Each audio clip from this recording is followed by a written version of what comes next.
આ બહેનો છે ને રાત્રે દૂધની અંદર છાશના 2-3 ટીપા નાખે ને, એને દૂધને દુઃખ બહુ પડે, પણ સવારે દહીં થઈ જાય, કડ, એની કિંમત વધી જાય. એ દહીંને પછી ઝેણીથી વલોવી નાખે. હવે તો ગ્રાઇન્ડર આવ્યા, પણ એને વલોવી નાખે એટલે દહીં ઉપર કષ્ટી બહુ પડે સાહેબ,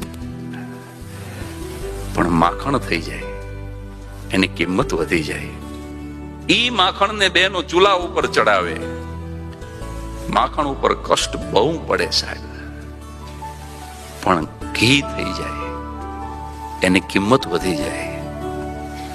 દૂધ સફેદ છે, દહીં સફેદ છે, માખણ સફેદ છે, અને ઘી પણ સફેદ જ છે.